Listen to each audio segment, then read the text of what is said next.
Video शुरू करने से पहले आप सभी से प्रार्थना, रिक्वेस्ट, अर्ज, अरदास, विनय, विनती, निवेदन है कि इस चैनल को सब्सक्राइब कर लीजिए। स्वागत है आपका वन स्टॉप स्टडी में। मैं हूं आशुतोष मिश्रा और आज हम एनसीईआरटी क्लास 6 की जियोग्राफी का चैप्टर 4 पढ़ेंगे।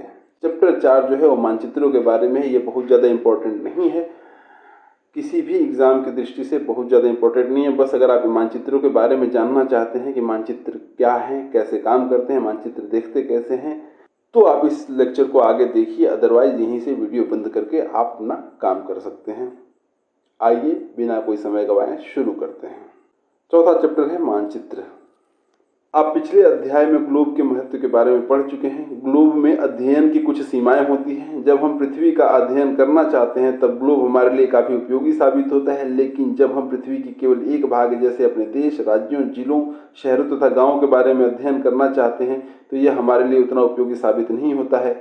ऐसी स्थिति में हम मानचित्रों का उपयोग करते हैं। बेसिकली ये है कि हम पहले ग्लोब के बारे में पढ़ चुके हैं और पूरी पृथ्वी का अगर अध्ययन करना है तो ग्लोब हमारे लिए बहुत ही इंपॉर्टेंट है। ग्लोब की सहायता से हम लोग पूरी पृथ्वी के बारे में, अर्थ एज अ होल के बारे में स्टडी कर सकते हैं, बहुत सुविधा मिलती है। लेकिन अगर हम लोग पृथ्वी के किसी पर्टिकुलर हिस्से के बारे में, किसी देश के बारे में, किसी राज्य के बारे में, किसी जिले के बारे में अध्ययन करना चाहते हैं तो ग्लोब से इतनी हेल्प नहीं मिलती है। इसीलिए मानचित्र की जरूरत पड़ी। बेसिकली मानचित्र जो है पृथ्वी की सतह या इसके एक भाग का पैमाने के माध्यम से चपटी सतह पर खींचा गया चित्र है। बेसिकली मानचित्र की डेफिनेशन अगर हम लोग देना चाहें तो मानचित्र जो है पृथ्वी की किसी एक सतह का एक चित्र होता है जो कि सपाट कागज पे या चपटी सतह पे खींचा गया होता है। लेकिन गोलाकार सतह को पूरी तरह से चपटा करना असंभव होता है। यानी कि ये है कि हमारी पृथ्वी तो गोल है और गोलाकार जो भी सतह है उसको पूरी तरह से चपटा हम लोग नहीं कर सकते। मानचित्र हमारी विभिन्न जरूरतों के लिए आवश्यक है। कुछ मानचित्र एक छोटे क्षेत्र तथा कुछ तथ्यों को दर्शाता है। मतलब ये है कि जो कुछ अलग अलग तरह के मानचित्र होते हैं, कुछ लोग एक छोटे से क्षेत्र को दर्शाते हैं और कुछ जो है क्षेत्र से रिलेटेड तथ्यों को दर्शाते हैं। दूसरे मानचित्र में एक बड़ी किताब की तरह तथ्य हो सकते हैं। जब बहुत से मानचित्रों को एक साथ रख दिया जाता है तब एक एटलस बन जाता है। यानी कि कुछ मानचित्र ऐसे हैं जिनके अंदर कम तथ्य होते हैं, कुछ के अंदर बहुत ज़्यादा तथ्य हो सकते हैं, फैक्चुअल मानचित्र भी हो सकते हैं। जब एक साथ बहुत सारे मानचित्रों को मिला के रख दिया जाता है या उनको एक बुक जैसा बना दिया जाता है तो उसे एटलस कहा जाता है। एटलस विभिन्न प्रकारों तथा अलग अलग पैमानों से खींची गई मापों के पर आधारित होते हैं। मानचित्रों से एक ग्लोब की अपेक्षा हमें ज़्यादा जानकारी प्राप्त होती है। मानचित्र विभिन्न प्रकार के होते हैं जिनमें से कुछ को नीचे वर्णित किया गया है। यानी कि जो है हमें अगर ज़्यादा जानकारी प्राप्त करनी है किसी क्षेत्र के बारे में तो मानचित्र ज़्यादा हेल्पफुल होते हैं इन कंपैरिजन टू ग्लोब के।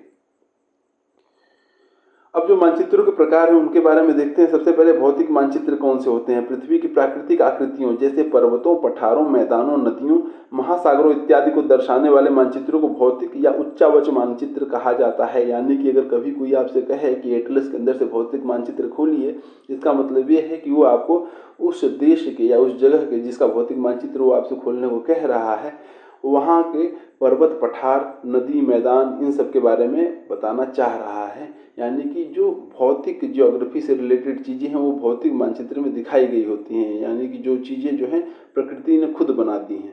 पर्वत, पठार, पहाड़ ये सब इंसान तो बना नहीं सकता, नदियाँ। तो बेसिकली भौतिक मानचित्र वो मानचित्र हैं जिनके अंदर ये चीज़ें जो प्रकृति ने बनाई हुई हैं वो चीज़ें दर्शाई गई होती हैं। दूसरा होता है राजनीतिक मानचित्र। राजनीतिक मानचित्र जो होता है राज्यों, नगरों, शहरों तथा गाँव और विश्व के विभिन्न देशों और राज्यों तथा उनकी सीमाओं को दर्शाने वाला मानचित्र होता है।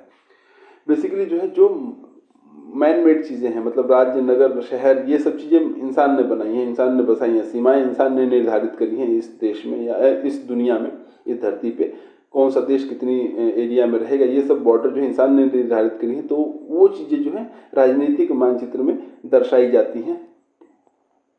आगे बढ़ते हैं। थीमेटिक मानचित्र है। थीमेटिक मानचित्र जो होते हैं, कुछ मानचित्र विशेष जानकारियां प्रदान करते हैं जैसे सड़क मानचित्र, वर्षा मानचित्र, वन तथा उद्योग आदि के वितरण को दर्शाने वाले मानचित्र इत्यादि।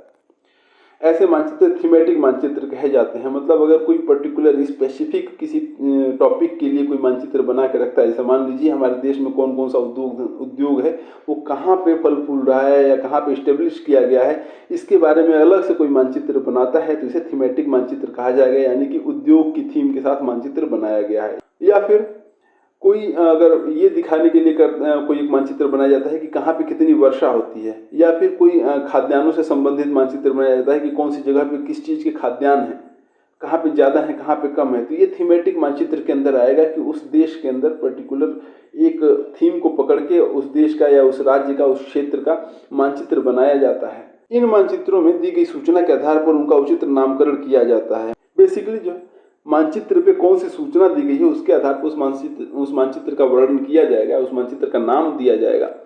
अभी हम लोगों ने ऊपर जैसे देखा कि अगर नेचर मेड चीज़ें हैं तो उस चीज़ को हम लोग भौतिक मानचित्र कहेंगे, और अगर मैन मेड चीज़ें हैं तो वहाँ वो जो चीज़ें आएंगी हमारे राजनीतिक मानचित्र पे आएंगी। मानचित्र के 3 घटक होते हैं, दूरी, दिशा और प्रतीक। आइए एक एक के बारे में देख लेते हैं। अब सबसे पहले आता है दूरी।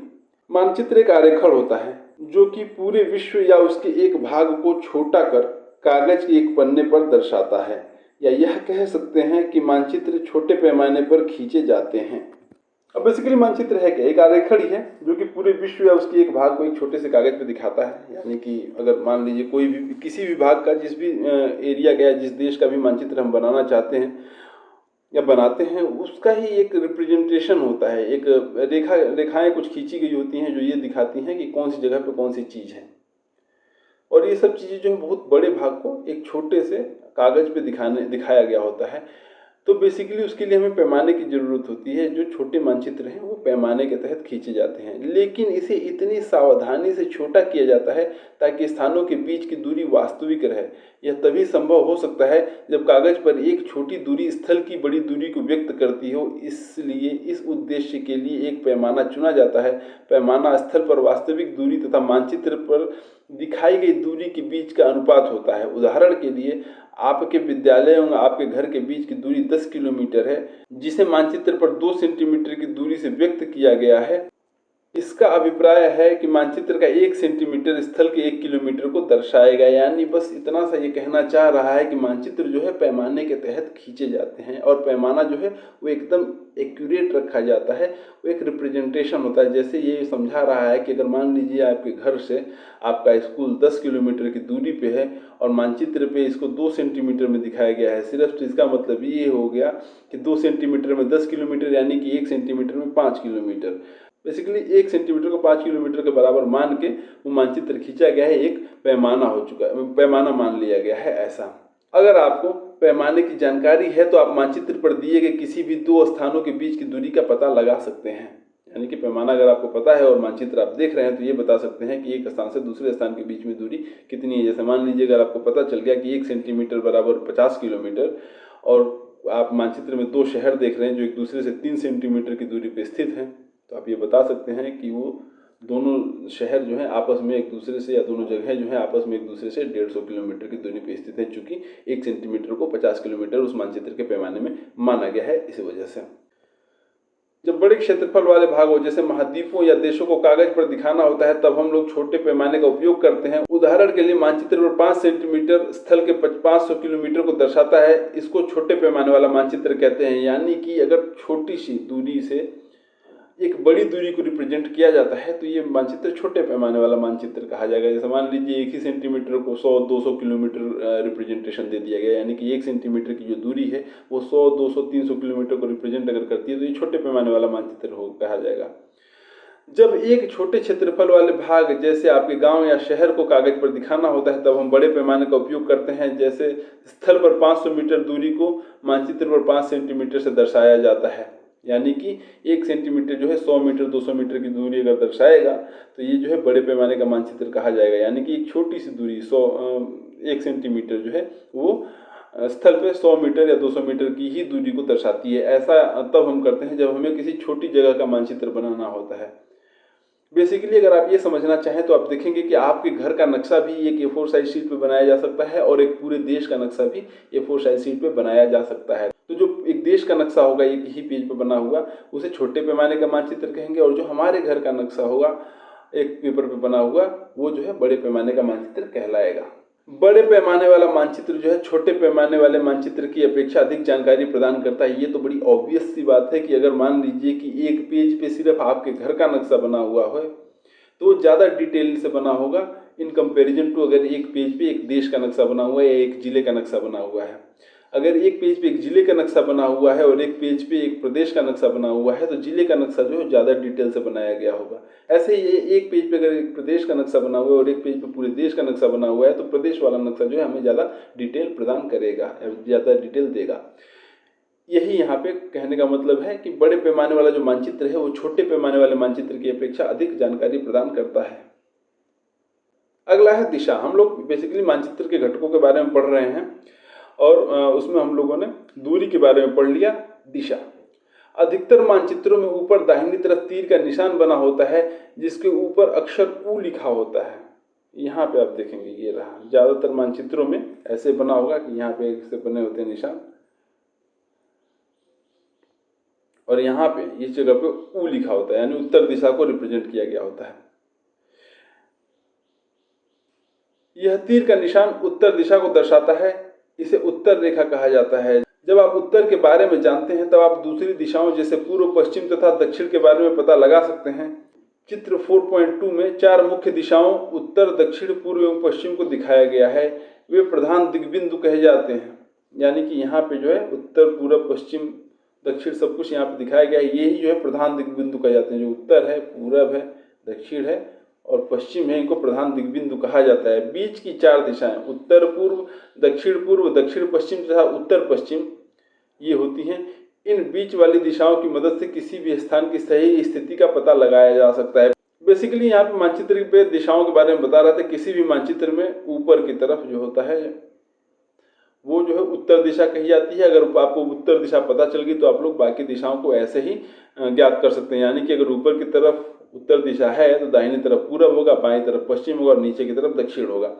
ये जो होते हैं मुख्य बिंदु होते हैं किसी भी मानचित्र के या किसी भी जगह के मुख्य दिशाएं यही कही जाती हैं। और इनके अलावा जो है बाकी दिशाएं जो होती हैं इनके बीच की जो जगहें होती हैं, जैसे मान लीजिए इधर उत्तर पूर्व हो जाएगा, इधर दक्षिण पूर्व हो जाएगा, यहाँ पे दक्षिण पश्चिम हो जाएगा, यहाँ पे उत्तर पश्चिम हो जाएगा। और इन दिशाओं की मदद से ये जो प्रधान दिशाएं और जो सहायक दिशाएं, एक तरह से इनको अगर नाम हम देना चाहें तो सहायक दिशाएं जो कहते हैं उत्तर पूर्व, दक्षिण पूर्व, ये सब जो होती हैं, इनकी मदद से हम लोग किसी भी मैप पे एक जगह से दूसरी जगह की लोकेशन का पता लगा सकते हैं कि उनकी स्थिति कहाँ पे है। जैसे मान लीजिए अगर ये कह दिया गया कि यहाँ पे हॉस्पिटल है और यहाँ पे पोस्ट ऑफिस है, तो अगर हम लोग देख के बताना चाहें तो हॉस्पिटल से उत्तर पूर्व की दिशा में पोस्ट ऑफिस है, ये कहा जाएगा। आगे बढ़ते हैं। कह रहा है हम दिक् सूचक की सहायता से किसी स्थान की दिशा का पता लगा सकते हैं। यह एक ऐसा यंत्र है जिसकी सहायता से मुख्य दिशाओं का पता लगाया जाता है। इसकी चुंबकीय सुई की दिशा हमेशा उत्तर दक्षिण दिशा में होती है। यानी कि बेसिकली कंपास के बारे में बात कर रहा है। ये बेसिकली क्या होता है कि एक मशीन जैसा होता है जिसके अंदर एक सुई लगी होती है जो हमेशा आपको उत्तर दिशा दक्षिण दिशा दिखाती है। ऐसे होता है, वहाँ पे एक रेड सा मार्क बना होता है जो हमेशा उत्तर दिशा की तरफ दिखाता है। ये कहाँ यूज होता है? मान लीजिए आप किसी ऐसी जगह पे चले गए जहाँ पे आपको दिशा का भ्रम हो गया कि कौन सी दिशा किधर है, तो वहाँ पे अगर आपके पास कंपास है तो आप यूज करके पता कर सकते हैं कि उत्तर दिशा किस तरफ है। और उत्तर दिशा जहाँ होगी, जैसा मैंने बताया कि अगर उत्तर दिशा जिधर भी होगी उसके दाहिने साइड में पूरब होगा, बाएं साइड में पश्चिम होगा और पीछे की तरफ उसके अपोजिट में दक्षिण होगा। सबसे ज्यादा ये काम आता है समुद्रों में, जहां पे बिल्कुल ही दिशा का पता ही नहीं चलता कि कौन सी तरफ कौन सी दिशा है। अगला जो है वो है प्रतीक। मानचित्र के घटकों में सबसे आखिरी जो है वो है प्रतीक। यह किसी भी मानचित्र का तीसरा प्रमुख घटक है। किसी भी मानचित्र पर वास्तविक आकार एवं प्रकार में विभिन्न आकृतियों जैसे भवनों, सड़कों, पुलों, वृक्षों, रेल की पटरियों या कुएं को दिखाना संभव नहीं होता है। इसीलिए वे निश्चित अक्षरों, छायाओं, रंगों, चित्रों या रेखाओं का उपयोग करके दर्शाए जाते हैं। ये प्रतीक कम स्थान में अधिक जानकारी प्रदान करते हैं। इन प्रतीकों के इस्तेमाल के द्वारा मानचित्र को आसानी से खींचा जा सकता है तथा इनका अध्ययन करना आसान होता है। यानी कि ये है कि जैसे मान लीजिए अगर मानचित्र पे कोई चीज़ दिखानी है तो उनका रियल तो हम लोग दिखा नहीं सकते कि एक्चुअली कितनी बड़ी है, या एक्चुअल स्ट्रक्चर तो उनका हम बना नहीं सकते। जैसे मान लीजिए अगर रेलवे स्टेशन दिखाना है तो हम रेलवे स्टेशन के प्लेटफॉर्म अलग अलग कैसे बनाएंगे? एक रेलवे स्टेशन पर 10-10 प्लेटफॉर्म होंगे तो बना नहीं सकते, बनाने में बहुत ज़्यादा जगह वेस्ट होगी। तो बेसिकली उसके लिए वो लोग एक सिंबल या कोई एक कलर या कोई रंग, कोई चित्र रख देंगे, कोई रेखा का उपयोग करके, कैसे भी कोई भी एक सिंबल रख के, कोई भी एक सिंबल बना के उसे दर्शाएंगे।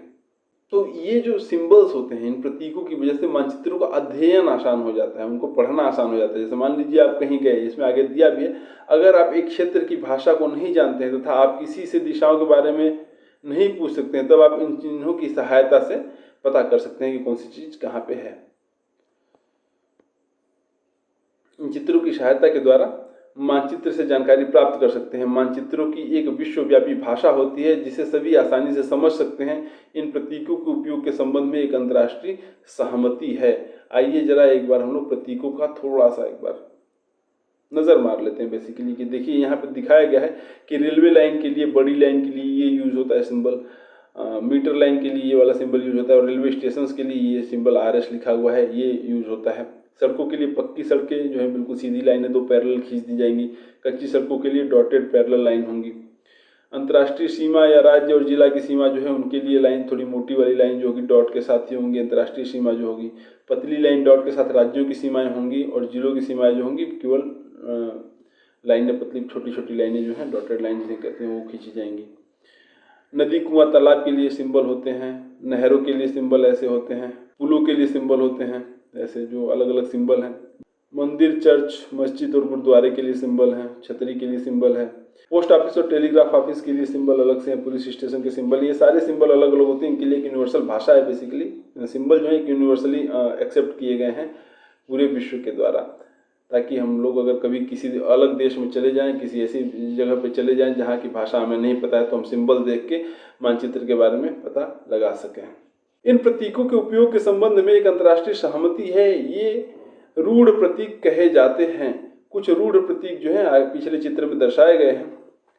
विभिन्न रंगों का उपयोग भी इसी उद्देश्य से किया जाता है। उदाहरण के लिए सामान्यतः नीले रंग का इस्तेमाल जलाशयों, भूरा रंग पर्वतों, पीला रंग पठारों और हरा रंग मैदानों को दर्शाने के लिए किया जाता है। बेसिकली जो है अगर एक मानचित्र देखें तो उसके अंदर जो है बेसिकली भौतिक मानचित्र अगर देखें तो भौतिक मानचित्र के अंदर जो होता है अलग अलग रंग इस्तेमाल किया जाता है। अगर नीला रंग है तो वहाँ पे जलाशय या पानी होगा, भूरा रंग जो होगा पर्वतों से संबंधित होगा, पीला रंग जो होगा वो पठारों से संबंधित होगा, हरा रंग मैदान को दर्शाएगा।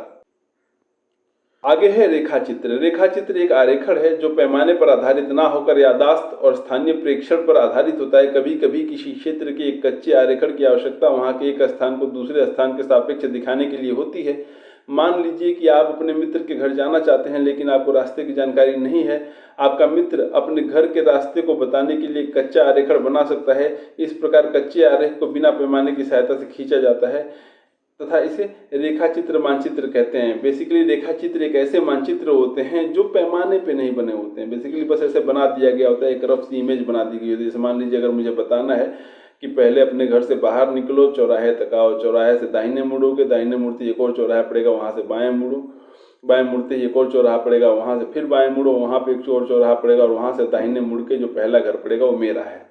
तो इस तरह से कच्चा जो है रेखाचित्र बन गया। इसे रेखाचित्र मानचित्र कहते हैं। इसमें कोई भी पैमाने का प्रयोग नहीं हुआ है। कोई जरूरी नहीं है कि 2 सेंटीमीटर कितना दूरी को दर्शाएगा, 1 सेंटीमीटर कितनी दूरी को दर्शाएगा। तो ये जो होता है कच्चा पैमाना रेखाचित्र कहलाता है।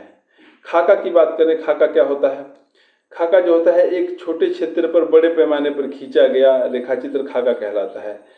एक बड़े पैमाने वाले मानचित्र से हमें बहुत सी जानकारियां प्राप्त होती हैं, लेकिन कुछ ऐसी चीजें होती हैं जिन्हें हम कभी कभी जानना चाहते हैं, जैसे कि किसी कमरे की लंबाई एवं चौड़ाई, जिसे मानचित्र में नहीं दिखाया जा सकता है। उस समय हम लोग बड़े पैमाने वाला रेखाचित्र खींच सकते हैं, जिसे खाका कहा जाता है। बेसिकली जो है खाका होता है एक बड़े पैमाने वाला मानचित्र होता है। मानचित्र ही एक तरह से, यानी कि आपके घर का बेसिकली मानचित्र जो है उसको हम लोग खाका नाम दे देंगे। इसमें क्या होता है कि एक एक चीज़ की पूरी डिटेल दी गई होती है। बेसिकली कि कौन सा कमरा कितना लंबा है, कितना चौड़ा है, इसके बारे में जो जानकारी हो खाका में दी गई रहती है। तो यहाँ पे ख़त्म होता है हमारा चैप्टर। वीडियो आपको कैसे लगी कमेंट बॉक्स में ज़रूर बताएं। अगर वीडियो पसंद आई हो तो वीडियो को लाइक करें, अपने दोस्तों के साथ शेयर करें। ऐसी और वीडियो देखने के लिए और NCERT की सभी किताबों का मेरे साथ समग्रता से अध्ययन करने के लिए इस चैनल को सब्सक्राइब कर लीजिए। मिलते हैं अगली वीडियो में, तब तक व्यस्त रहें, मस्त रहें। जय हिंद।